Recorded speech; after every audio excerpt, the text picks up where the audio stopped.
ஒரு ஃப்ரெண்ட் இருப்பாரு, அவர்கிட்ட பேசாம இருக்கவே முடியாது. மங்கள்தீப், இதயத்திலிருந்து இறைவனோடு பேசுங்கள். தேவனகொந்தி தும்கூர் பக்கத்துல இருக்கக்கூடிய பகுதி அது. இந்த பைப்லைன் ப்ராஜெக்ட் 362 கிலோமீட்டர் பிபிஎஸ்சிஎல் ப்ராஜெக்ட். அதுல குறிப்பாக இந்த 75 கிலோமீட்டர் பைப்லைன் அவங்க போடக்கூடிய புதிய பைப்லைன் ஏற்கனவே 2002 கமிஷன் பண்ண கொச்சின் கோயம்புத்தூர் கரூர் பைப்லைன் மேல போடணும் அப்படின்னு பிபிஎஸ்எல் விரும்புறாங்க. விவசாய பெருமக்கள் அதை எதிர்த்து கொண்டிருக்கின்றார்கள். 9 கிலோமீட்டர் கோயம்புத்தூருக்குள்ளேயும் மிச்ச கிலோமீட்டர் திருப்பூருக்குள்ளேயும் வருது. இது பாரதிய ஜனதா கட்சி உடனடியாக நாம் அப்பவே ஆதரவு தெரிவித்து விவசாய பெருமக்கள் என்னோடு சொல்லியர் ஐயா செல்லமுத்து ஐயா இருக்கிறாங்க, மூத்த தலைவர்கள் எல்லாரும் இருக்கிறாங்க, மாவட்ட தலைவர் ஸ்ரீனிவாசன், ஜி.கே. நாகராஜன் தலைமையில இந்த போராட்ட குழு சொல்லியர் செல்லமுத்து ஐயா அவருடைய முன்னிலையில புதுடெல்லிக்கு போய் பெட்ரோலியத்துறை அமைச்சர், செயலாளர், அமைச்சருடைய உதவியாளர் எல்லாத்தையும் சந்திச்சு பிபிசிஎலோட அதிகாரிகளை சந்திச்சு அன்னைக்கே நாம இதுக்கு சொல்யூஷன் நோக்கி போனோம். குறிப்பாக இந்த 74 கிலோமீட்டர் இந்த கொச்சின் கோயம்புத்தூர் கரூர் பைப்லைன் மேல போகாம இதை நேஷனல் ஹைவேக்குள்ள கொண்டு வரலாமா. இன்னைக்கு அவங்க 2 விதமா சொல்லியிருக்கிறாங்க. நேஷனல் ஹைவே 544 பொறுத்த வரைக்கும் நம்முடைய சேலம் கோயம்புத்தூர் சேலம் ஹைவே ஆல்ரெடி அங்க 2 கேஸ் கம்பெனியுடைய பைப்லைன் ஹைவே கீழே போகுது. 3வது பிபிசிஎல் போக முடியாது. நேஷனல் ஹைவே 81 கரூர் ரோடு இதோட்டு நம்ம பேசிட்டு இருக்கோம். இன்னைக்கு இதெல்லாம் நம்ம கொண்டு போறோம் அப்படின்னா ஒரு 4 ஊர்களை பைபாஸ் பண்ணி கொண்டு போகணும். சூலூர், பல்லடம், காங்கயம், வெள்ளக்கோவில் எல்லாம் தாண்டி தாண்டி வெளியே போகணும். அப்படி போகும் பொழுது இன்னும் புதிய விவசாயிகள் பாதிக்கப்படுவாங்க. 352 விவசாய பெருமக்கள் பாதிக்கப்படுவாங்க. பட்டா நிலத்துக்குள்ள போகணும்னு அவங்க இன்னைக்கு நம்முடைய செயலாளர் அவங்க சொன்னாங்க. அதன்படி இங்கே பேச்சுவார்த்தை நடத்திய பொழுது அந்த குழுவினுடைய தலைவர் எல்லாம் இருக்கிறாங்க, கமிட்டி இருக்கிறாங்க, அண்ணன் ஈசன் அவர்கள் இருக்கிறாங்க. சோ இவங்க சொல்றது கிராமப்புற சாலையில கொண்டு போவோம், அதாவது மாநில அரசுடைய கட்டுப்பாட்டு கீழே இருக்கக்கூடிய டிஸ்ட்ரிக்ட் ரோடு, ரூரல் ரோடு அதுக்குள்ள நம்ம கொண்டு போவோம் அப்படிங்கிற ஒரு யோசனை. ஆல்ரெடி நம்ம டெல்லியில இதை சொன்னோம். பட் இருந்தும் கூட நேஷனல் ஹைவே அப்படிங்கிறதுல அவங்க கண்ணும் கருத்துமா இருக்கிறாங்க. காரணம் அது மத்திய அரசு கண்ட்ரோல் இருக்கக்கூடிய நிலம், அதுக்குள்ள போனா உங்களுக்கு ஈஸி ஆயிரும். அதனால இன்னைக்கு இவங்க இதை ஒரு ஆல்டர்னேட்டா நம்ம கொண்டு போகணும் அப்படிங்கிற ஒரு நோக்கத்தோடு நாங்க இன்னைக்கு பிபிஎஸ்சிஎல்ட்ட ரெக்வஸ்ட் பண்றோம், ஒரு 15 நாட்கள் இதை நிறுத்தி வைங்க இந்த பைப்லைன் போடுற வேலையை. ஏன்னா இன்னைக்கு அவங்க கோர்ட் டைரக்ஷன் வாங்கி கோர்ட்டினுடைய அனுமதியோடு காவல்துறை அழைச்சிட்டு வந்திருக்கிறாங்க. விவசாயிகளும் மிக பொறுமையாக அறவழி போராட்டத்துல எந்த பிரச்சனையும் பண்ணாம அமைதியா இருக்கிறாங்க. அதனால பிபிஎஸ்சிஎல் நிறுவனத்திற்கு ஒரு 15 நாள் நிறுத்தி வைங்க. மத்திய அரசு சார்பாக ஒரு இணை செயலாளர் இங்கே வரும் பொழுது, இன்னும் ஒரு வாரத்துக்குள்ள வரும் பொழுது அவர்கள் தலைமையில 2 மாவட்டத்தினுடைய ஆட்சியர்கள், போராட்ட குழுவினுடைய தலைவர்கள், இங்க இருக்கக்கூடிய விவசாய பெருமக்களை வச்சு இந்த ஆல்டர்னேட் ரூட் டிஸ்ட்ரிக்ட் ரோட்டுக்குள்ள போலாமா அப்படிங்கிற கருத்தையும் நம்ம எடுத்துட்டு போலாம் அப்படின்னு ஒரு கருத்து வச்சிருக்கோம். அதே நேரத்துல தலைவர்கள் சொல்றாங்க, இல்ல நேஷனல் ஹைவேல ஆல்ரெடி 270 கிலோமீட்டர் தருமபுரி பக்கத்தெல்லாம் போகுது, இந்த 70 கிலோமீட்டர் நீங்க புதுசா கொண்டு வாங்க, அதுல என்ன பெருசா செலவாயிர போகுதுன்னு. அதனால இன்னைக்கு விவசாயிகளை பொறுத்தவரை 23 ஆண்டுகள் நாங்க அரசுக்கு நாங்க சேவை பண்ணியிருக்கோம். எங்க நிலத்துக்கு நடுவுலயே பைப்பு போயிருக்கு. இன்னைக்கு அந்த நிலத்தை வச்சு எங்களால ஒரு லோனோ எதுவுமே வாங்க முடியல. ஆனா இதே அந்த பைப்லைன் போகாத பக்கத்து நிலம் பாத்தீங்கன்னா விலை உயர்ந்துருச்சு, அவங்க வித்துக்கிறாங்க. சோ நாங்க என்ன தப்பு பண்ணோம், பாவம் பண்ணோம்னு கேட்கறாங்க. அது மிக மிக நியாயமான ஒரு விஷயம். அதனால் தொடர்ந்து அவர்களோடு இருக்கின்றோம். இதற்கு ஒரு தீர்வு கொடுப்பதற்கான எல்லா முயற்சியும் கையில் எடுத்திருக்கோம். இந்த இணை செயலாளர் வந்த பொழுது நிச்சயமா ஒரு பாசிட்டிவான ஒரு முடிவு வரும் அப்படிங்கிற நம்பிக்கை எங்களுக்கு இருக்கு. ஆனா மாநில அரசை பொறுத்த வரைக்கும் 2 ஒன்று 2021 இன்னைக்கு இருக்கக்கூடிய முதலமைச்சர் ஐயா ஸ்டாலின் அவர்கள் ஈரோடு பிரச்சாரத்துக்கு வந்தாங்க. அப்புறம் விவசாய பெருமக்கள் இருக்கக்கூடிய மேடையில் இருந்தாங்க. ஸ்பெசிபிக்கா அந்த ஐடிபிஎல் ப்ராஜெக்ட் பத்தியே முதலமைச்சர் அவங்க பேசினாங்க. ஐடிபிஎல் ப்ராஜெக்டை பொறுத்த வரைக்கும் விவசாய நிலத்துக்குள்ள போகாதுன்னு சொன்னாங்க. அப்படி இருக்கும் பொழுது அதே முதலமைச்சர் அவர்கள் இன்னைக்கு மத்திய அரசுக்கு ப்ரொபோஸ் பண்ணணும். ஏன்னா மத்திய அரசை பொறுத்த வரைக்கும் எந்த நிலமுமே இந்தியால மத்திய அரசுக்கு சொந்தம் இல்லை. மாநில அரசு கண்ட்ரோல் இருக்கக்கூடிய நிலம், ரயில்வே லேண்டை தவிர அல்லது முக்கியமான டிஃபென்ஸ் லேண்டை தவிர. சோ மாநில அரசு, மத்திய அரசு மாநில அரசு மேல டிஃபரெண்டா இருக்காங்க. எங்களுக்கு ஒரு இடத்தை காட்டுங்க, எப்படி போகணும். இன்னைக்கு நாம இந்த கிராம சாலைகள் வழியாக டிஸ்ட்ரிக்ட் ரோடு வழியாக போகணும் அப்படிங்கும் பொழுது இது மாநில அரசே முன் வந்து சொல்லணும், நாங்களும் வர்றோம், சேர்ந்து வர்றோம், அவங்க இன்னும் கொஞ்சம் கோஆபரேட் பண்ணி இதில் நம்ம சேர்த்து கொண்டு போலான்னு. இல்ல இது மத்திய அரசு பிரச்சனை, இல்ல மத்திய அரசு இருக்கக்கூடியவங்க இல்ல மாநில அரசு பிரச்சனை, அந்த அரசியலுக்குள்ள போக விரும்பலீங்கன்னா நம்மை பொறுத்தவரை தீர்வு வேணும். விவசாயிகள் நம்புறாங்க, தீர்வு கொடுப்போம் நம்புறாங்க. ஒரு ரவுண்டு விவசாய பெருமக்களை டெல்லிக்கு கூட்டிட்டு போய் பேச்சுவார்த்தை முடிச்சு மறுபடியும் இங்க வந்திருக்கிறாங்க. பாரதிய ஜனதா கட்சியினுடைய தலைவர்கள் கூட போனாங்க. இன்னைக்கு என்னுடைய மாநில அரசுக்கு நான் வைக்கக்கூடிய வேண்டுகோள், மாவட்ட ஆட்சியர்கள் நீங்க முன்னாடி வாங்க. ஏன்னா இதையே நம்ம நேஷனல் ஹைவேல கொண்டு போனோம்னா 352 விவசாயிகள் புதுசா பாதிக்கிறாங்கன்னு பெட்ரோலியத்துறை செயலாளர் சொல்றாங்க. அதாவது பல்லடத்துக்குள்ள போகாம வெளியே, காங்கேயத்துக்குள்ள போகாம வெளியே, வெள்ளகோயிலுக்குள்ள போகாம வெளியே, இதுல 352 பட்டா நிலத்துக்குள்ள போய் வெளியே வரணும். அப்ப நமக்கு ஒருவேளை இந்த ரூட் வேண்டான்னு இந்த ரூட்டுக்கு வந்தீங்கன்னா இன்னும் புதுசா 352 பேர் பாதிக்கிறாங்க. அது இன்னொரு பிரச்சனையா காங்கேயத்துல வெள்ளகோயில் நாளைக்கு ஆரம்பிக்கும். அதனால இன்னைக்கு மாநில அரசு தாமாக முன் வந்து, ஏன்னா நாடு வளருது, இவங்க யாருமே ப்ராஜெக்ட் வேண்டான்னு சொல்லீங்கன்னா எல்லாருமே ப்ராஜெக்ட் வேணும்னு தான் சொல்றாங்க. சோ அதுல எரிபொருள் முக்கியம், பெட்ரோலியம் முக்கியம், அது கண்டிப்பா போய்தான் ஆகணும். சோ அதனால மாநில அரசை பொறுத்தவரை நீங்க முன் வந்து கொஞ்சம் ஆக்டிவா பார்ட்டிசிபேட் பண்ணி இந்த மாதிரி டிஸ்ட்ரிக்ட் ரோடு இருக்கா, நீங்களே வந்து இருக்கக்கூடிய சாத்தியக்கூறுகளை ஆராயுங்க, பர்மிஷன் கொடுங்க. இன்னைக்கு டிஸ்ட்ரிக்ட் ரோடு எல்லாமே வளைஞ்சு நெளிஞ்சுதான் இருக்கும். நேஷனல் ஹைவே கூட பெரும்பாலும் ஸ்ட்ரைட்டா இருக்காது. அதுக்கு டெக்னாலஜி இருக்கு, பைப்பை வளைக்கிறதுக்கு டெக்னாலஜி இருக்குங்கிறாங்க. அதனால இது எல்லாத்தையும் பேசி ஒரு முடிவு எடுப்போம். குறிப்பாக இது காங்கேயம் பாதிக்கப்படுது. அண்ணன் சாமிநாதன் அவர்கள் அமைச்சரா இருக்கிறாங்க. இந்த பகுதி செந்தில் பாலாஜி அவர்கள் பொறுப்பு அமைச்சரா இருக்கிறாங்க. இவங்க எல்லாரும் இறங்கி வந்து அரசியலை தாண்டி இவர்களுக்கு ஒரு நிவாரணம் கொடுக்கணும். ஏன்னா எல்லாரை விட பாதிக்கப்பட்டவங்க 74 கிலோமீட்டர்ல இருக்கிறாங்க. ஏன்னாங்கன்னா விலை பாருங்க, எல்லாம் நேஷனல் ஹைவேல இருக்கக்கூடிய எல்லாம் பிரைமான லேண்ட். இன்னைக்கு அவங்க வேற ஏதாச்சும் ஒரு டிடிசிபி சைட் போடலாம், அல்லது ஏதாச்சும் ஒரு மேனுபேக்சரிங் யூனிட் கொடுக்கலாம் அப்படிங்கிறாங்க. இன்னைக்கு எதுவுமே அவங்களால கொடுக்க முடியாது. அதனால அதையும் நாங்க புரிஞ்சுக்கிறோம். இன்னைக்கு விவசாயத்துல வருமானம் இல்ல, லேண்டை வித்து தான் வருமானம் வருது. அதனால அதுக்காகத்தான் நாங்க களத்துல இறங்கி இருக்கோம். நியாயப்படி மத்திய அரசுக்கு நாங்க அனுமதி இருக்கு, ரைட் ஆஃப் யூஸ் வாங்கியிருக்கோம், அது எங்க இடம் தான், 100 வருஷம் எங்களுக்கு தான் மத்திய அரசு சொன்னாலும் கூட மத்திய அரசுக்கு வேண்டுகோள் வைக்கிறோம். எல்லா நிலமும் ஒரே மாதிரி கிடையாது. இது ஏதோ காட்டுக்குள்ள இருக்கக்கூடிய பாலைவன நிலமோ காட்டு பக்கத்துல போற நிலமோ இல்ல, பிரைம் லேண்ட்.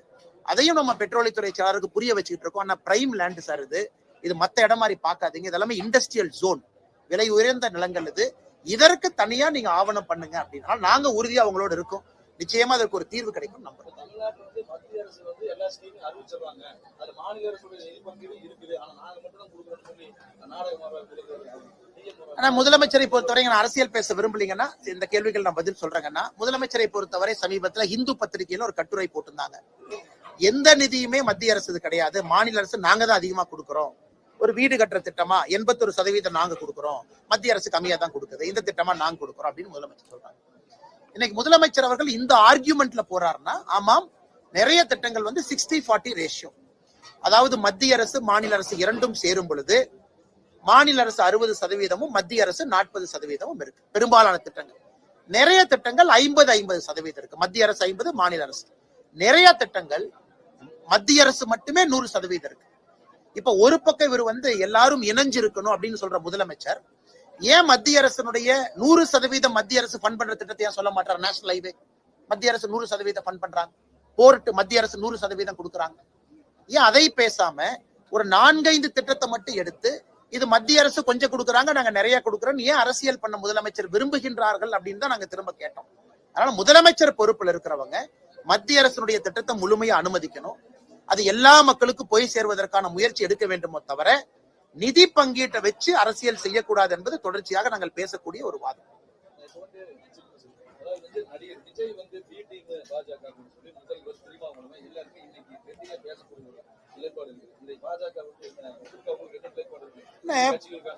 நம்ம ஒரு விஷயத்தை புரிஞ்சுக்கணும், இந்த பி டீம் ஏ டீம்ல இருந்து வெளியே வர வேண்டிய நேரம் இன்னைக்கு நமக்கு எல்லாருக்குமே வந்துருச்சு.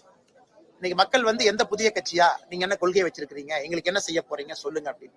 அது நடிகர் விஜய் அவர்களாக இருக்கட்டும், பாரதிய ஜனதா கட்சி அதிமுக கூட்டணியாக இருக்கட்டும், திராவிட முன்னேற்ற கழகம் தலைமையிலான கூட்டணியாக இருக்கட்டும், நீங்க எது பார்த்தாலும் கூட மக்கள் இன்னைக்கு எதிர்பார்ப்பது புதுசா என்ன பண்ண போறீங்க, எங்களுக்கு என்ன சொல்லுங்க. அதை நோக்கித்தான் போக வேண்டுமோ தவிர திருமாவளவன் அவர்கள் சொல்வது போற பி டீம் ஏ டீம் மக்களை குழப்புகின்ற வேலையில ஏன் இருக்கணும்? இன்னைக்கு முதலமைச்சர் அவர்கள் 4 வருஷம் ஆச்சு, ரிப்போர்ட் கார்டு கொடுத்தாரா? நாங்க 11 ஆண்டுகள் முடிச்சு ரிப்போர்ட் கார்டு கொடுக்கிறோம். நேற்று வானதி சீனிவாசன் அவர்கள் ஈரோட்ல ரிப்போர்ட் கார்டு கொடுத்தாங்க. கோயம்புத்தூர்ல ஒரு வாரத்துக்கு முன்பு நான் ரிப்போர்ட் கார்டு கொடுத்தோம். மத்திய அரசு சார்பா பாருங்க இதெல்லாம் நாங்க செஞ்சிருக்கோம். அதே நேரத்துல நம்முடைய தேர்தல் வாக்குறுதியும் கொடுத்து சொன்னோம். இன்னைக்கு 511 தேர்தல் வாக்குறுதி கொடுத்திருக்கக்கூடிய முதலமைச்சர் அவர்கள் 4 ஆண்டுகள் முடிச்சிருச்சு, ரிப்போர்ட் கார்டு கொடுக்கட்டும்.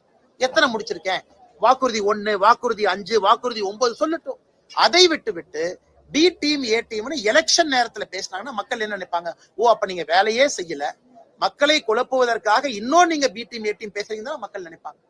ஆனா ஏன்னா ரொம்ப அரசியல் கேள்விக்குள்ள போலீங்கன்னா நிறைய அரசியல் சாராத தலைவர்கள் நம்மளோட இருக்கிறாங்க. நான் ஒரு அரசியல் கேள்வி எடுத்து ஏதாச்சும் ஒருத்தர் அட்டாக் பண்ணும்போது இவங்களுக்கு அது அன்கம்ஃபர்டபுளா இருக்கும். அதனால இன்னொரு பிரஸ் மீட்ல நம்ம நிறைய கேள்விகள் பேசுவாங்க.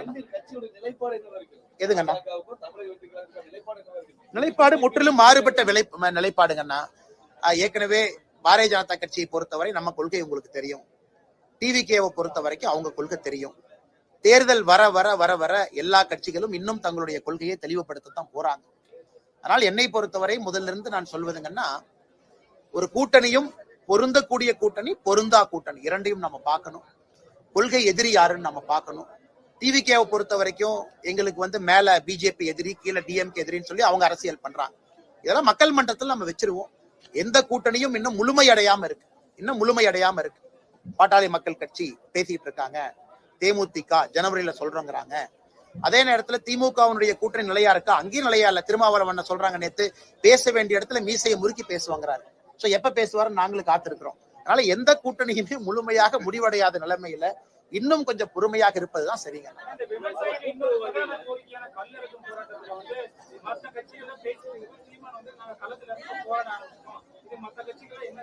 இல்லைங்க, ரெண்டு விஷயம் புரிஞ்சுக்கணுங்க. கல் போராட்டத்திற்கு முழுமையான ஆதரவு எங்களுக்கு இருக்கு. அதே கல்ல உடுமலைப்பேட்டை, பொள்ளாச்சியில தலைவர்கள்லாம் நாமளும் குடிச்சு அந்த கல்லு போராட்டத்தை ஆரம்பிச்சு வச்சோம். இன்னைக்கு ஒரு தடையை உடைத்து ஒரு போராட்டம் செய்வது எனக்கு அதுல உடன்பாடு இல்லைங்கன்னா, தடையை நீக்கிறோம் நாங்க சொல்றோம். ஏன்னா நாளைக்கு அண்ணன் சீமான் அவர்களாக இருக்கட்டும், யாராக இருந்தாலும் மக்கள் பிரதிநிதிகளாக அரசு இயந்திரத்துல உட்காரும் பொழுது அவங்க கையெழுத்து போட்டு டெசிஷன் எடுக்கணும். நாளைக்கு டெசிஷன் எடுக்கக்கூடிய இடத்துக்கு அவங்க எல்லாம் ஒரு காலத்துல வர போறாங்க. அப்படி இருக்கும் பொழுது இல்ல, நாங்க காவல்துறையை தாண்டி மரத்து மேல ஏறி நாங்க கல்லை இறக்கி கொண்டு குடிக்கணும் அப்படிங்கறதுல எனக்கு தனிப்பட்ட முறையில உடன்பாடு இல்லை. அது இன்னைக்கு ஒரு விவசாய பெருமக்கள் செய்யறதுக்கு முழு உரிமை இருக்கு. மரம் வச்சிருக்கிறாங்க, பண்றாங்க. ஒரு அரசியல் தலைவர்களாக நாம் அதை செய்யும் பொழுது மக்கள் நம்மளை பாக்குறாங்க. நாளைக்கு உங்க கையில நாங்க ஆட்சி அதிகாரம் கொடுக்கும் பொழுது அந்த ஆட்சி அதிகாரத்தை எப்படி பயன்படுத்த போறீங்க? சில இடத்துல காமா இருக்க வேண்டிய சூழ்நிலை இருக்கு. ஆனால் நாம் முழு ஆதரவு கொடுக்கிறோம். அதுக்கு ஜி.கே. நாகராஜனோ நீங்களோ போய் ஒரு மரத்து மேல ஏறி பானை உடைச்சு காவல்துறையிட்ட சண்டை போட்டு நீங்க ரோட்ல கல்ல குடிப்பீங்களான்னு கேட்டீங்கன்னா நாங்கள் அதை செய்ய போவது இல்லை. சட்டப்படி தடையை தகர்த்து விட்டு களத்துக்கு வர்றோம். ஏன்னா அதுதான் ஒரு அரசியல் கட்சிக்கான அழகு. அதே நேரத்துல அது சீமான் அண்ணன் ஸ்டைல். நான் சொல்றதுனால சீமான் அவர்கள் நான் கிரிட்டிசைஸ் பண்றேன்னு கிடையாது. அது அவரு ஸ்டைல். முதல்ல இருந்து அவருடைய அரசியல் அந்த ஸ்டைல்ல பண்ணணும்னு விரும்புறாங்க. பாரதிய ஜனதா கட்சி ஒரு பொறுப்பான கட்சி, மத்திய ஆட்சியில் இருக்கும். நாங்க ஒன்றொன்றும் எடுத்தோம் கவிழ்த்தோம்னு பண்ணணும் அப்படின்னாங்கன்னா ஆட்சியில் இருக்கக்கூடிய கட்சிக்கு அழகில்லை. அதனால எங்களுடைய ஆதரவு கல் இறக்கும் போராட்டத்திற்கு இருக்கு. விவசாயிகளுக்கு எங்களுடைய ஆதரவு கல்லின் மீது இருக்கக்கூடிய தடையை நீக்குவதற்கு இருக்கு. அதை சட்டப்படி நீக்கிவிட்டு நாங்க களத்துக்கு வர்றோம். ஆனா நீங்க மரத்த மேல ஏறி பானையை கட்டி இறக்கி கொண்டு குடிப்பீங்களா அப்படிங்கிற கேள்விக்கு விவசாயிகள் இறக்கி கொண்டு வரும் பொழுது குடிக்கிறோம். கேஸ் எங்க மேல போட்டு காட்சிப்படி நாங்க அதை செய்யும் பொழுது வேறு தரப்பட்ட மக்களும் நாளைக்கு உங்க கையில நாங்க சட்டம் ஒழுங்கு கொடுக்கும் பொழுது அதை சரியா பயன்படுத்துவீங்களா அப்படிங்கிற டவுட் அவங்களுக்கு வரக்கூடாது அப்படிங்கறக்காகத்தான் இந்த விஷயத்தை பொறுத்தவரை எனக்கு சின்ன ஒரு மாற்று கருத்து இருக்கு. அதே நேரத்துல சீமான் அவர்கள் மீது பெரும் மரியாதை வைத்திருக்கக்கூடிய மனிதன் தான்.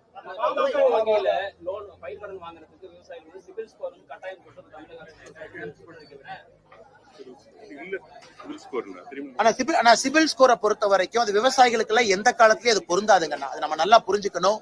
அதெல்லாம் மாச சம்பளம் வாங்குறவங்க, மாசம் இஎம்ஐ கட்டுறவங்க, அவங்க சரியா கட்டுறாங்களாங்கிறக்காகத்தான் சிபில் ஸ்கோரே வந்துச்சு. அது விவசாயிகள் போற மாச சம்பளமே வாங்காதவங்க, வருஷத்துக்கு ஒரு அறுவடை பண்ணி ஒரு நேரத்துல பணம் வரும், ஒரு நேரத்துல பணம் வராது, ஆட்டுக்குட்டி ஒரே நேரத்துல விற்க மாட்டாங்க, பக்கத்து தோட்டத்துல கடன் வாங்கி மகசூல் வந்த பிறகு கடனை கட்டுறவங்க, அவங்களுக்கு எந்த காலத்திலயும் சிபில் ஸ்கோர் பொருந்தாது. அது மாநில அரசும் உணர்ந்து அது வேண்டான்னு திரும்ப அது பேக் அடிச்சுட்டாங்க. அதனால சிபில் ஸ்கோர் விவசாயிகளுக்கு யாராச்சும் கொண்டு வரணும்னு நினைச்சாங்கன்னா அது ஒரு மோசமான ஒரு வாதம். அது நிச்சயமா நடைமுறையில சாத்தியம் இல்லாத வாதம்.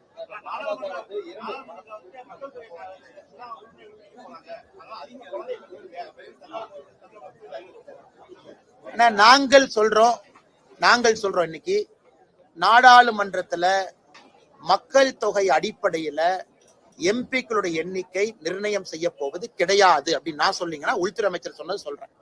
அதனால ஒருத்தருக்கு எத்தனை குழந்தைகள் இருக்கிறாங்க அப்படின்னு கணக்கு கிடையாது.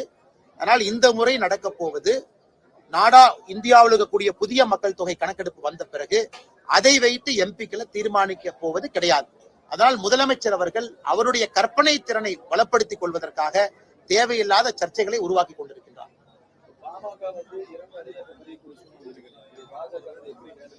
ஒரு அணி தாங்கண்ணா. நேத்து அன்புமணி அண்ணன் பேசினாங்க சென்னையில், நான் பார்த்தேன். அன்புமணி அவர்களை பொறுத்தவரை அவருடைய தந்தையாரின் மீது எப்பொழுதும் மதிப்பு மரியாதையும் வச்சிருக்கிறாங்க. இது ஒரு சின்ன ஒரு இடர்பாடாகத்தான் நான் பார்க்கிறேன். இது ஒரு பெரிய இஷ்யூ கிடையாதுங்கன்னா, ஒரு குடும்பத்துல இயற்கையா வர்றதுதான். அவர் கட்டி காத்தவர், சமூக போராட்டத்துல ஈடுபட்டவங்க, அவருக்கு ஒரு விஷன், இளையவர், இவருக்கு ஒரு விஷன்.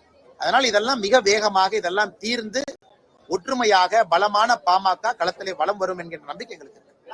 பிரச்சனை வந்து பாஜக கூட்டணி போல அடித்தட்டு பிரச்சனைங்கிறத இன்னைக்கு ஒரு situation. அதெல்லாம் கிடையாதுங்கண்ணா. ராமதாஸ் ஐயாவின் மீது, மருத்துவர் ஐயாவின் மீது, டாக்டர் ஐயாவின் மீது மிகப்பெரிய மரியாதையை பிரதமர் வச்சிருக்கிறாங்க. சேலம் மாநாட்டுல பிரதமர் அவர்கள் கட்டிப்பிடிச்சு சொன்னாங்க, இந்தியாவினுடைய தலை சிறந்த சமூக போராளி அப்படின்னு பிரதமர் அவர்கள் மருத்துவர் ஐயாட்ட சொல்லும் போது பக்கத்துல நின்றுட்டு இருந்தாங்க. அதைத்தான் அன்புமணி அண்ணா அவங்க நேத்து ஸ்டேஜ்ல சொன்னாங்க. பிரதமர் அவர்கள் அவ்வளவு பெரிய மரியாதை ஐயாவின் மீது வைத்திருக்கும் போது ஐயாவும் அந்த மரியாதை வச்சிருக்கிறாங்க. அதனால் இதெல்லாம் கட்டுக்கதைகள். நான் பாஜக கூட்டணி இதனால பிரச்சனை என்பது சில விஷம கிருமிகள் ஏற்படுத்தக்கூடிய கட்டுக்கதைகள்.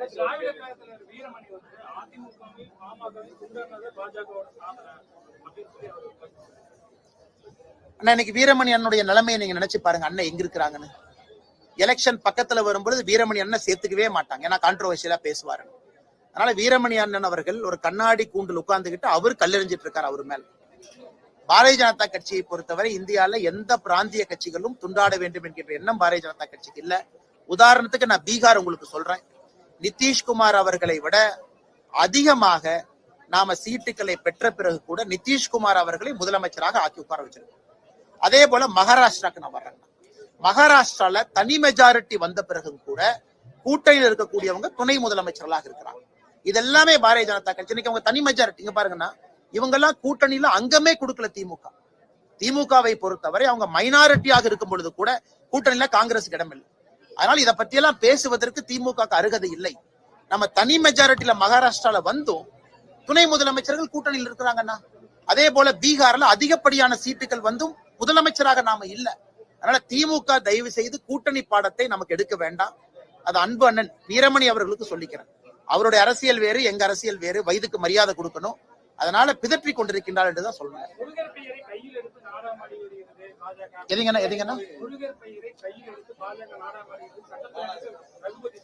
ரகுபதி அவர்கள யாரோ புரிஞ்சுக்கணுங்கன்னா, தமிழ்நாட்டுல இந்து முன்னணி என்கின்ற அமைப்பு இருக்கு. அந்த அமைப்பு எப்பொழுதுமே தொடர்ந்து குரல் கொடுத்து கொண்டிருக்கின்றார்கள். ஐயா ராமகோபாலன் அவர்கள் காலத்திலிருந்து மிக மிக ஆக்ரோஷமாக இந்து மக்களுக்கு பேசக்கூடிய ஒரு அமைப்பு. அதே நேரத்துல சிறுபான்மைய மக்களை எங்கேயுமே போய் அவங்க எந்த பிரச்சனையும் ஏற்படுத்தல. இந்து மக்களுக்காக நிக்கிறாங்க. இன்னைக்கு அந்த அமைப்பு எல்லோரோடு இணைந்து ஜூன் 22ஆம் தேதி மதுரையில முருகர் மாநாடு ஏற்பாடு செஞ்சிருக்கிறாங்க. பவன் கல்யாண் அவர்கள் தலைமை விருந்தினராக அந்த நிகழ்ச்சிக்கு வர்றாங்க. அமைதியான வழியில மக்களை வர சொல்றாங்க. மிக முக்கியமாக உயர் நீதிமன்றத்துல அனுமதி வாங்கி இது நடக்குது. காவல்துறை அனுமதி மறுத்த பிறகு உயர் நீதிமன்றத்துல அனுமதி வாங்கி இதை பண்றாங்க. அப்படி இருக்கும் பொழுது யாருக்கு இதனால் பிரச்சனை வருதுங்கன்னா, முருகர் பெயரை எடுத்தவுடன் எதற்காக திராவிட முன்னேற்ற கழகத்தினுடைய தலைவர்கள் பதட்டப்பட வேண்டும்? எதற்காக ரகுபதி அவர்கள் சட்டம் கையில வச்சிருக்கார்? நீதிமன்றம் அனுமதி கொடுத்த பிறகு ரகுபதி அவர்கள் இது போன்று பேசினால் நீதிமன்றத்தை அவமதிக்கிறான்னு தானே அர்த்தம். கையில சட்டத்துறையை வைத்துக் கொண்டு நீதிமன்ற அனுமதி வழங்கிய பிறகு, ஏன்னா காவல்துறை, தமிழ்நாடு காவல்துறை என்ன சொன்னாங்க? முருகர் மாநாடு நடந்தால் சட்டம் ஒழுங்கு ஏற்படும். நீதிமன்றம் அதற்கு ஒத்துக்கல, பர்மிஷன் கொடுத்துட்டாங்க. அதன் பிறகும் சட்டத்துறை அமைச்சர் பேசுறாங்கன்னா நீதிமன்ற அவமதிப்பாகத்தான் நான் பார்க்கின்றேன். சட்டத்துறை அமைச்சரே இந்த மாதிரி பேசினாங்கன்னா சட்டம் தமிழ்நாட்டில் நிலையா இருக்கும் எப்படி நம்ம நம்புறதுங்கண்ணா? நன்றி அண்ணா.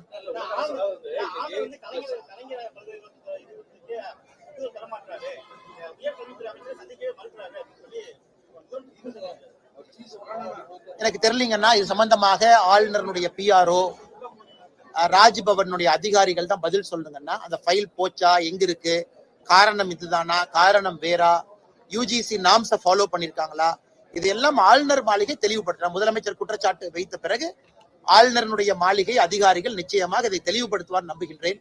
ஏன்னா நான் இதுல லூப்ல இல்லைங்கன்னா தெரியாதுங்க.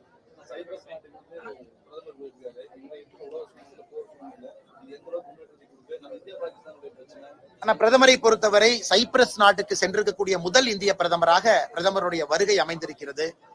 சைப்ரஸ் நாட்டினுடைய பிரதமரே முதல் முறையாக விமான நிலையத்துக்கு வந்து வாசலுக்கு வந்து பிரதமரை வரவேற்றாங்க.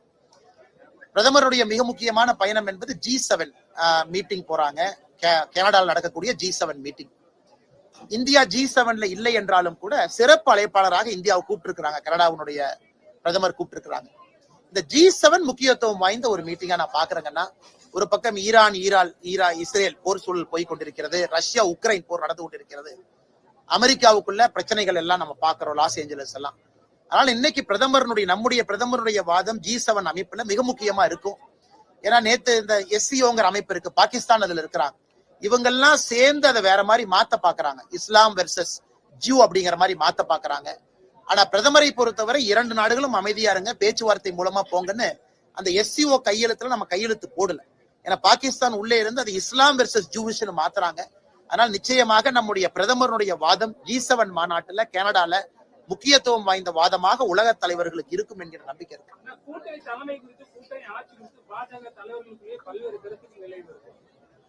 ஆனா எந்த குழப்பம் இல்லைங்கண்ணா, நான் தெளிவா புரிஞ்சுக்கட்டா.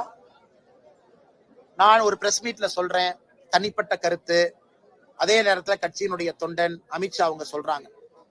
இன்னைக்கு பாட்டாளி மக்கள் கட்சி அவங்க நேத்து ஒண்ணு சொல்றாங்க, கூட்டணி ஆட்சியில தான் நாங்க PMK இடம் பெறுவோம் அப்படின்னு அவங்க சொல்றாங்க.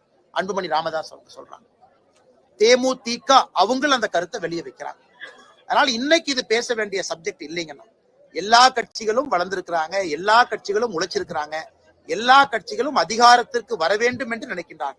அதனால யாரு பேசுவதும் தவறு கிடையாது. அதனால எல்லாமே பொறுத்திருங்க, கரெக்டான நேரத்துல சம்பந்தப்பட்ட தலைவர்கள் பேசட்டும், அதுவரை பொறுமையா இருக்கும்.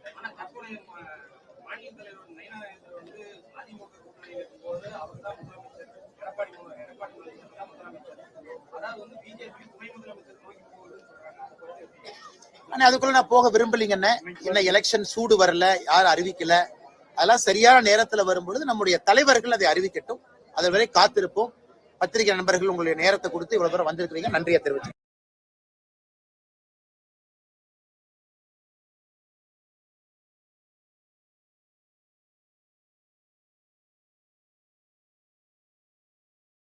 விவசாய பெருமக்கள் IDBL இருகூரிலிருந்து தேவனகொந்தி தும்கூர் பக்கத்துல இருக்கக்கூடிய பகுதி அது.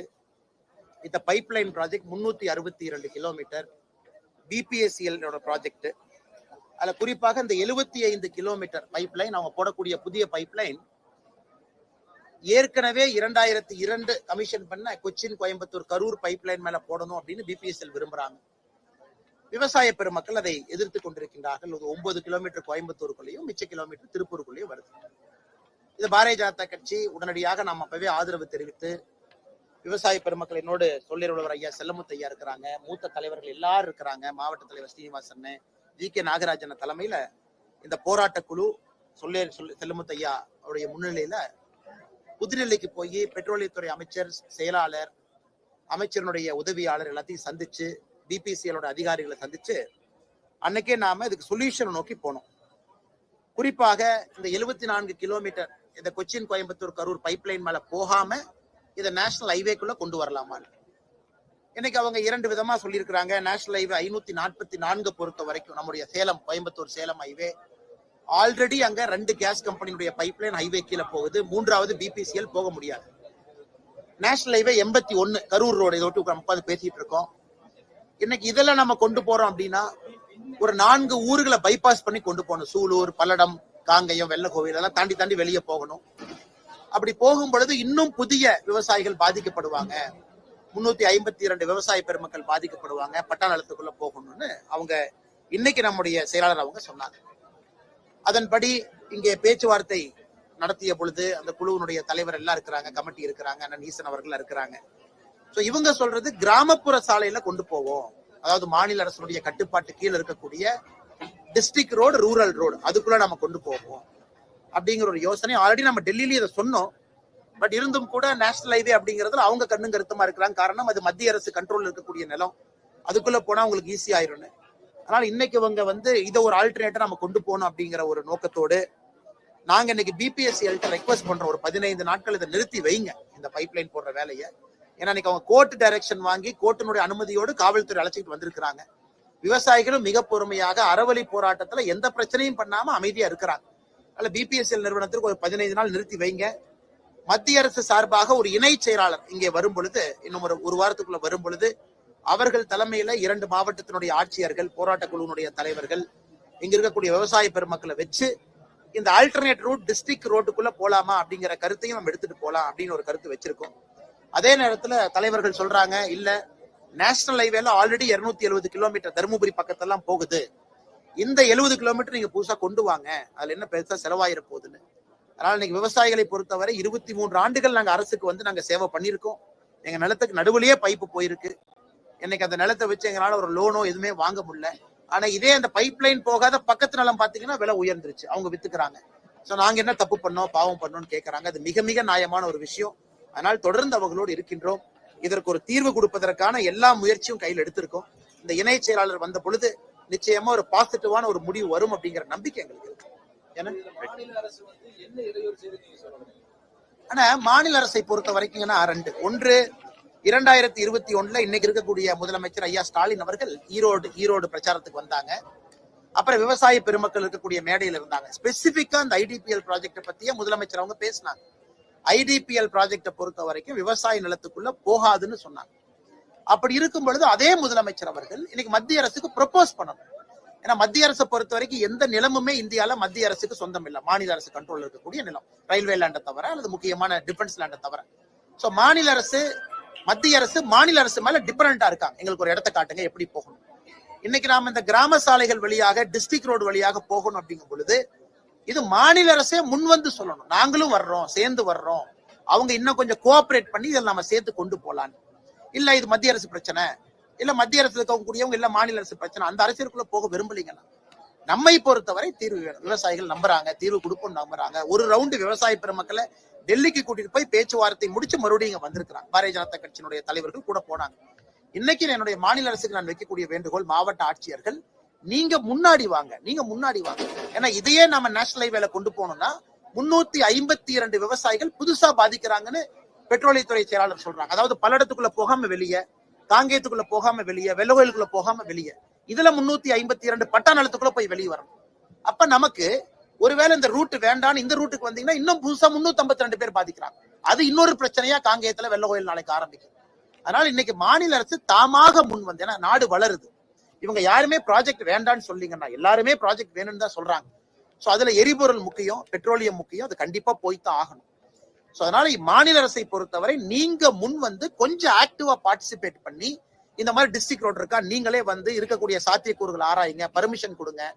இன்னைக்கு டிஸ்ட்ரிக்ட் ரோடு எல்லாமே வளைஞ்சு நெளிஞ்சுதான் இருக்கும். நேஷனல் ஹைவே கூட பெரும்பாலும் ஸ்ட்ரைட்டா இருக்காது. அதுக்கு டெக்னாலஜி இருக்கு, பைப்பை வளைக்கிறதுக்கு டெக்னாலஜி இருக்குங்கிறாங்க. அதனால இது எல்லாத்தையும் பேசி ஒரு முடிவு எடுப்போம். குறிப்பாக இது காங்கேயம் பாதிக்கப்படுது. அண்ணன் சாமிநாதன் அவர்கள் அமைச்சராக இருக்கிறாங்க. இந்த பகுதி செந்தில் பாலாஜி அவர்கள் பொறுப்பு அமைச்சராக இருக்கிறாங்க. இவங்க எல்லாரும் இறங்கி வந்து அரசியலை தாண்டி இவர்களுக்கு ஒரு நிவாரணம் கொடுக்கணும். ஏன்னா எல்லாரை விட பாதிக்கப்பட்டவங்க 74 கிலோமீட்டர்ல இருக்கிறாங்க. ஏன்னாங்கன்னா விலை பாருங்க, எல்லாம் நேஷனல் ஹைவேல இருக்கக்கூடிய எல்லாம் பிரைமான லேண்ட். இன்னைக்கு அவங்க வேற ஏதாச்சும் ஒரு டிடிசிபி சைட் போடலாம், அல்லது ஏதாச்சும் ஒரு மேனுஃபேக்சரிங் யூனிட் கொடுக்கலாம் அப்படிங்கிறாங்க. இன்னைக்கு எதுவுமே அவங்களால கொடுக்க முடியாது. அதனால அதையும் நாங்க புரிஞ்சுக்கிறோம். இன்னைக்கு விவசாயத்துல வருமானம் இல்ல, லேண்டை வித்துதான் வருமானம் வருது. அதனால அதுக்காகத்தான் நாங்க களத்துல இறங்கியிருக்கோம். நியாயப்படி மத்திய அரசுக்கு நாங்க அனுமதி இருக்கு, ரைட் ஆஃப் யூஸ் வாங்கியிருக்கோம், அது எங்க இடம் தான், 100 வருஷம் எங்களுக்கு தான் மத்திய அரசு சொன்னாலும் கூட மத்திய அரசுக்கு வேண்டுகோள் வைக்கிறோம். எல்லா நிலமும் ஒரே மாதிரி கிடையாது. இது ஏதோ காட்டுக்குள்ள இருக்கக்கூடிய பாலைவன நிலமோ காட்டு பக்கத்துல போற நிலமோ இல்ல, பிரைம் லேண்ட். அதையும் நம்ம பெட்ரோலியத்துறை செயலாளருக்கு புரிய வச்சுக்கிட்டு இருக்கோம். ஆனா பிரைம் லேண்ட் சார், இது மத்த இடம் மாதிரி பார்க்காதீங்க, இதெல்லாமே இண்டஸ்ட்ரியல் ஜோன், விலை உயர்ந்த நிலங்கள். இதற்கு தனியா நீங்க ஆவணம் பண்ணுங்க அப்படின்னா நாங்க உறுதியா அவங்களோட இருக்கோம். நிச்சயமா அதற்கு ஒரு தீர்வு கிடைக்கும் நம்புறோம். தமிழ்நாட்டுல வந்து மத்திய அரசு வந்து எல்லா ஸ்கீமும் அறிவிச்சிருவாங்க, அது மாநில அரசுடைய நிதி பங்கீடு இருக்குது, ஆனா நாங்க மட்டும் தான் கொடுக்குறோம்னு சொல்லி நாடகமாக.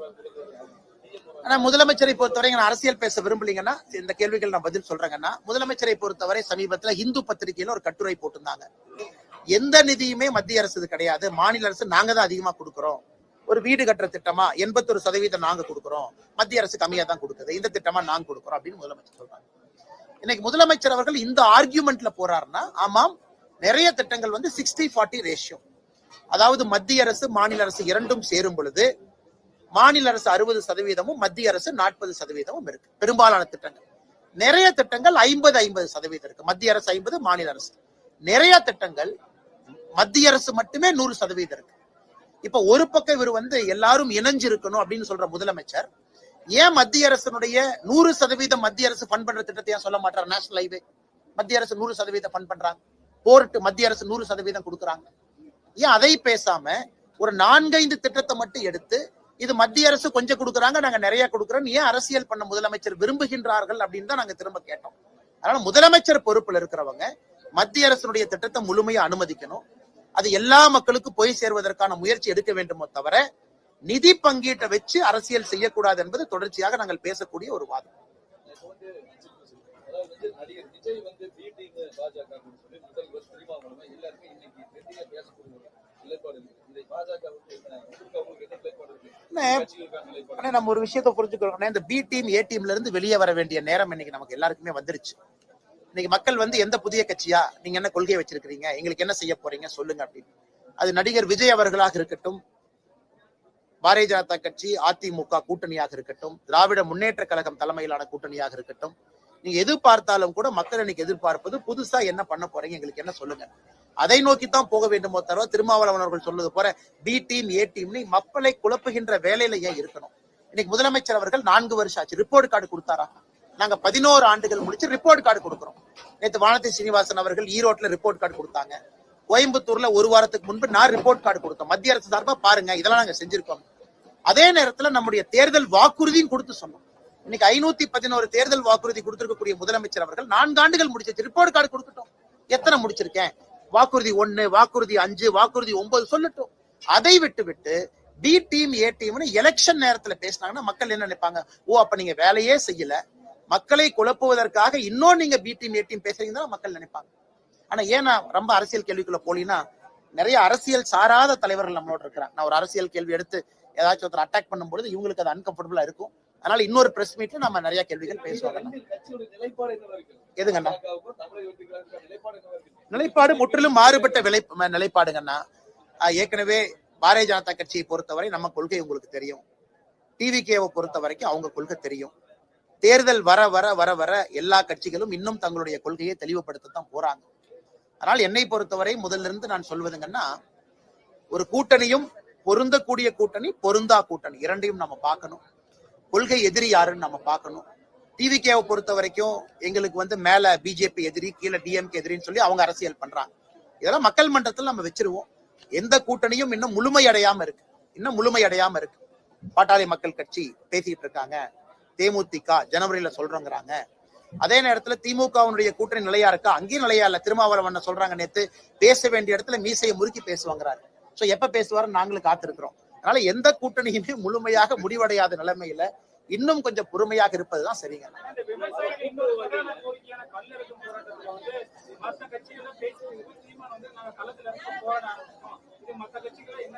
இல்லைங்க, 2 விஷயம் புரிஞ்சுக்கணுங்க. கல் போராட்டத்திற்கு முழுமையான ஆதரவு எங்களுக்கு இருக்கு. அதே கல்ல உடுமலைப்பேட்டை பொள்ளாச்சியில தலைவர்கள்லாம் நாமளும் குடிச்சு அந்த கல்லு போராட்டத்தை ஆரம்பிச்சு வச்சோம். இன்னைக்கு ஒரு தடையை உடைத்து ஒரு போராட்டம் செய்வது எனக்கு அதுல உடன்பாடு இல்லைங்கன்னா, தடையை நீக்கிறோம் நாங்க சொல்றோம். ஏன்னா நாளைக்கு அண்ணன் சீமான் அவர்களாக இருக்கட்டும், யாராக இருந்தாலும் மக்கள் பிரதிநிதிகளாக அரசு இயந்திரத்துல உட்காரும் பொழுது அவங்க கையெழுத்து போட்டு டெசிஷன் எடுக்கணும். நாளைக்கு டெசிஷன் எடுக்கக்கூடிய இடத்துக்கு அவங்க எல்லாம் ஒரு காலத்துல வர போறாங்க. அப்படி இருக்கும் பொழுது இல்ல நாங்க காவல்துறையை தாண்டி மரத்து மேல ஏறி நாங்க கல்லை இறக்கி கொண்டு குடிக்கணும் அப்படிங்கறதுல எனக்கு தனிப்பட்ட முறையில உடன்பாடு இல்லை. அது இன்னைக்கு ஒரு விவசாய பெருமக்கள் செய்யறதுக்கு முழு உரிமை இருக்கு. மரம் வச்சிருக்கிறாங்க, பண்றாங்க. ஒரு அரசியல் தலைவர்களாக நாம் அதை செய்யும் பொழுது மக்கள் நம்மளை பாக்குறாங்க. நாளைக்கு உங்க கையில நாங்க ஆட்சி அதிகாரம் கொடுக்கும் பொழுது அந்த ஆட்சி அதிகாரத்தை எப்படி பயன்படுத்த போறீங்க? சில இடத்துல காமா இருக்க வேண்டிய சூழ்நிலை இருக்கு. ஆனால் நாம் முழு ஆதரவு கொடுக்கிறோம். அதுக்குன்னு ஜி.கே. நாகராஜனோ நீங்களோ போய் ஒரு மரத்து மேல ஏறி பானை உடைச்சு காவல்துறையிட்ட சண்டை போட்டு நீங்க ரோட்ல கல்ல குடிப்பீங்களான்னு கேட்டீங்கன்னா நாங்கள் அதை செய்ய போவது இல்லை. சட்டப்படி தடையை தகர்த்து விட்டு களத்துக்கு வர்றோம். ஏன்னா அதுதான் ஒரு அரசியல் கட்சிக்கான அழகு. அதே நேரத்துல அது சீமான் அண்ணன் ஸ்டைல். நான் சொல்றதுனால சீமான் அவர்கள் நான் கிரிட்டிசைஸ் பண்றேன்னு கிடையாது. அது அவரு ஸ்டைல். முதல்ல இருந்து அவருடைய அரசியல் அந்த ஸ்டைல்ல பண்ணணும்னு விரும்புறாங்க. பாரதிய ஜனதா கட்சி ஒரு பொறுப்பான கட்சி, மத்திய ஆட்சியில் இருக்கும். நாங்க ஒன்றொன்றும் எடுத்தோம் கவிழ்த்தோம்னு பண்ணணும் அப்படின்னாங்கன்னா ஆட்சியில் இருக்கக்கூடிய கட்சிக்கு அழகு இல்லை. அதனால எங்களுடைய ஆதரவு கல் இறக்கும் போராட்டத்திற்கு இருக்கு. விவசாயிகளுக்கு எங்களுடைய ஆதரவு கல்லின் மீது இருக்கக்கூடிய தடையை நீக்குவதற்கு இருக்கு. அதை சட்டப்படி நீக்கிவிட்டு நாங்க களத்துக்கு வர்றோம். ஆனா நீங்க மரத்து மேல ஏறி பானையை கட்டி இறக்கி கொண்டு குடிப்பீங்களா அப்படிங்கிற கேள்விக்கு விவசாயிகள் இறக்கி கொண்டு வரும் பொழுது குடிக்கிறோம். கேஸ் எங்க மேல போட்டு காட்சிப்படி நாங்க அதை செய்யும் பொழுது வேறு தரப்பட்ட மக்களும் நாளைக்கு உங்க கையில நாங்க சட்டம் ஒழுங்கு கொடுக்கும் பொழுது அதை சரியா பயன்படுத்துவீங்களா அப்படிங்கிற டவுட் அவங்களுக்கு வரக்கூடாது அப்படிங்கறக்காகத்தான் இந்த விஷயத்தை பொறுத்தவரை எனக்கு சின்ன ஒரு மாற்று கருத்து இருக்கு. அதே நேரத்துல சீமான் அவர்கள் மீது பெரும் மரியாதை வைத்திருக்கக்கூடிய மனிதர் நான்.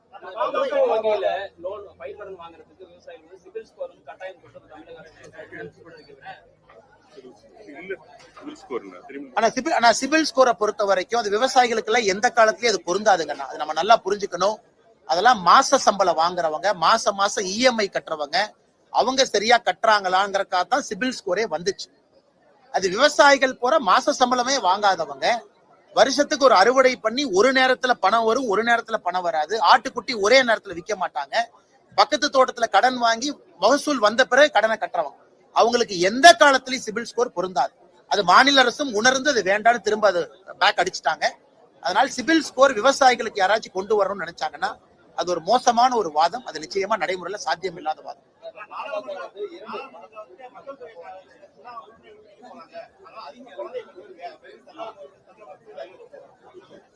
நாங்கள் சொல்றோம் இன்னைக்கு நாடாளுமன்றத்துல மக்கள் தொகை அடிப்படையில எம்பிக்களுடைய எண்ணிக்கை நிர்ணயம் செய்ய போவது கிடையாது அப்படின்னு நான் சொல்லிங்கன்னா உள்துறை அமைச்சர் சொன்னது சொல்றேன். அதனால ஒருத்தருக்கு எத்தனை குழந்தைகள் இருக்கிறாங்க அப்படின்னு கணக்கு கிடையாது. அதனால் இந்த முறை நடக்க போவது இந்தியாவில் இருக்கக்கூடிய புதிய மக்கள் தொகை கணக்கெடுப்பு வந்த பிறகு அதை வைத்து எம்பிக்களை தீர்மானிக்க போவது கிடையாது. அதனால் முதலமைச்சர் அவர்கள் அவருடைய கற்பனை திறனை பலப்படுத்திக் கொள்வதற்காக தேவையில்லாத சர்ச்சைகளை உருவாக்கி கொண்டிருக்கின்றார்.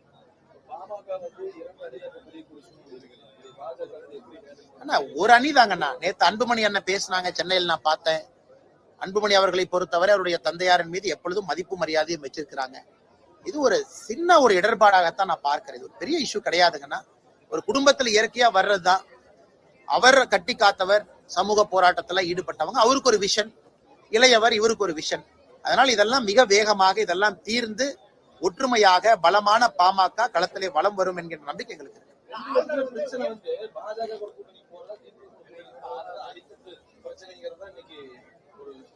அதெல்லாம் கிடையாதுங்கண்ணா.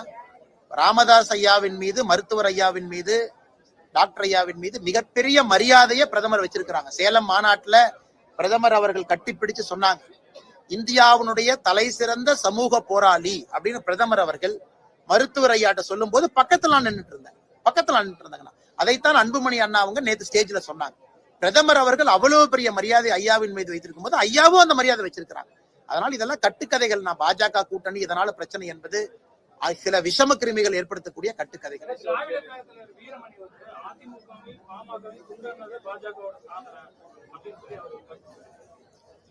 அண்ணா இன்னைக்கு வீரமணி அண்ணனுடைய நிலைமையை நீங்க நினைச்சு பாருங்க. அண்ணன் எங்க இருக்கிறாங்கன்னு.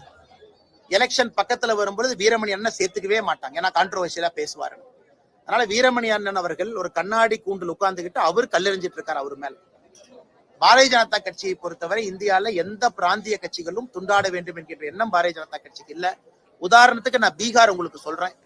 நிதிஷ்குமார் அவர்களை விட அதிகமாக நாம சீட்டுகளை பெற்ற பிறகு கூட நிதிஷ்குமார் அவர்களை முதலமைச்சராக ஆக்கி உட்கார வச்சிருக்கோம். அதே போல மகாராஷ்டிராக்கு நான் வர்றேன். மகாராஷ்டிரால தனி மெஜாரிட்டி வந்த பிறகும் கூட கூட்டணியில் இருக்கக்கூடியவங்க துணை முதலமைச்சர்களாக இருக்கிறாங்க. இதெல்லாமே பாரதிய ஜனதா கட்சி. இன்னைக்கு அவங்க தனி மெஜாரிட்டி இங்க பாருங்கன்னா, இவங்கெல்லாம் கூட்டணியில அங்கமே கொடுக்கல. திமுகவை பொறுத்தவரை அவங்க மைனாரிட்டியாக இருக்கும் பொழுது கூட கூட்டணியில காங்கிரஸுக்கு இடமில்லை. அதனால இதை பத்தி எல்லாம் பேசுவதற்கு திமுக அருகதை இல்லை. நம்ம தனி மெஜாரிட்டியில மகாராஷ்டிரால வந்தும் துணை முதலமைச்சர்கள் கூட்டணியில் இருக்கிறாங்கன்னா, அதே போல பீகார்ல அதிகப்படியான சீட்டுகள் வந்தும் முதலமைச்சராக நாம இல்ல. அதனால திமுக தயவு செய்து கூட்டணி பாடத்தை நமக்கு எடுக்க வேண்டாம். அது அன்பு அண்ணன் வீரமணி அவர்களுக்கு சொல்லிக்கிறேன். அவருடைய அரசியல் வேறு, எங்க அரசியல் வேறு. வயதுக்கு மரியாதை கொடுக்கணும். அதனால பிதற்றி கொண்டிருக்கின்றார் என்றுதான் சொல்றேன்.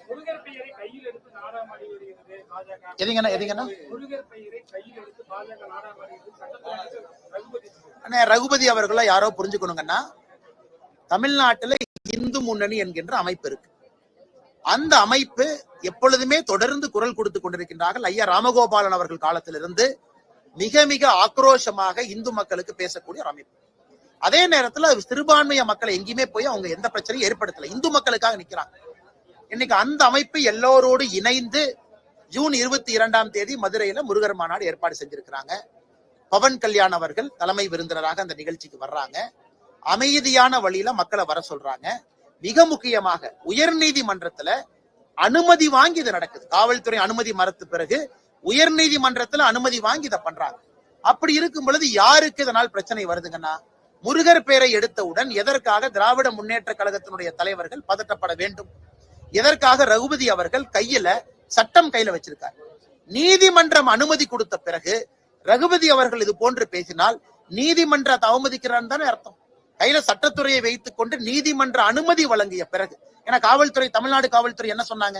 முருகர் மாநாடு நடந்தால் சட்டம் ஒழுங்கு ஏற்படும். நீதிமன்றம் அதற்கு ஒத்துக்கல, பர்மிஷன் கொடுத்துட்டாங்க. அதன் பிறகும் சட்டத்துறை அமைச்சர் பேசுறாங்கன்னா நீதிமன்ற அவமதிப்பாகத்தான் நான் பார்க்கின்றேன். சட்டத்துறை அமைச்சரே இந்த மாதிரி பேசினாங்கன்னா சட்டம் தமிழ்நாட்டில் நிலையா இருக்கும் எப்படி நம்ம நம்புறதுங்கண்ணா? நன்றி அண்ணா.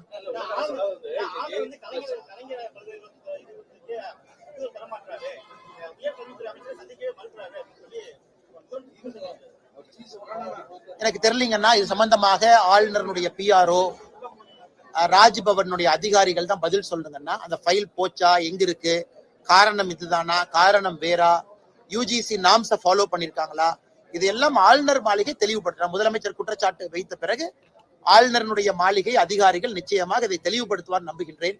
ஏன்னா நான் இதுல லூப்ல இல்லைங்கன்னா தெரியாதுங்க.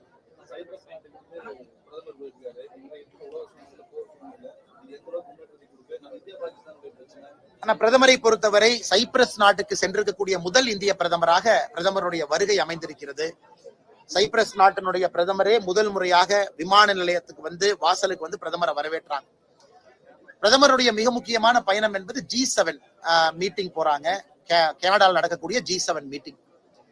இந்தியா G7ல இல்லை என்றாலும் கூட சிறப்பு அழைப்பாளராக இந்தியாவை கூப்பிட்டு கனடாவுடைய பிரதமர் கூப்பிட்டு.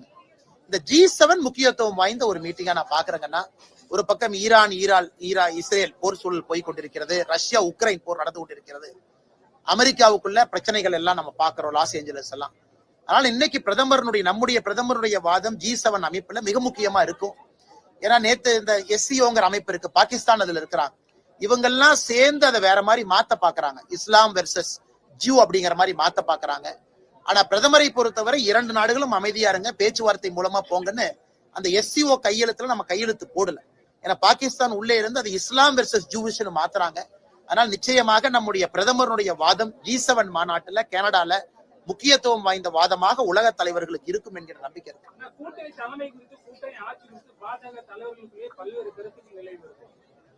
ஆனா எந்த குழப்பம் இல்லைங்கண்ணா, நான் தெளிவா புரிஞ்சுக்கண்ணா. நான் ஒரு பிரஸ் மீட்ல சொல்றேன், தனிப்பட்ட கருத்து. அதே நேரத்துல கட்சியினுடைய தொண்டன் அமித்ஷா அவங்க சொல்றாங்க. இன்னைக்கு பாட்டாளி மக்கள் கட்சி அவங்க நேத்து ஒண்ணு சொல்றாங்க, கூட்டணி ஆட்சியில தான் நாங்க PMK இடம் பெறுவோம் அப்படின்னு அவங்க சொல்றாங்க. அன்புமணி ராமதாஸ் அவங்க சொல்றாங்க.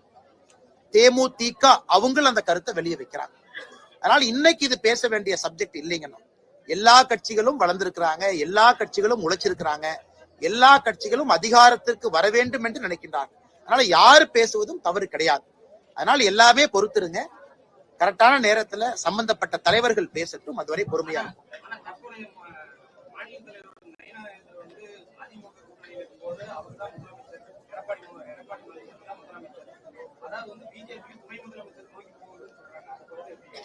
ஆனா அதுக்குள்ள நான் போக விரும்பலீங்கன்னு. என்ன எலெக்ஷன் சூடு வரல, யாரும் அறிவிக்கல. அதெல்லாம் சரியான நேரத்துல வரும்பொழுது நம்முடைய தலைவர்கள் அதை அறிவிக்கட்டும், அதை வரை காத்திருப்போம். பத்திரிகை நண்பர்கள் உங்களுடைய நேரத்தை கொடுத்து இவ்வளவு தூரம் வந்திருக்கிறீங்க, நன்றி.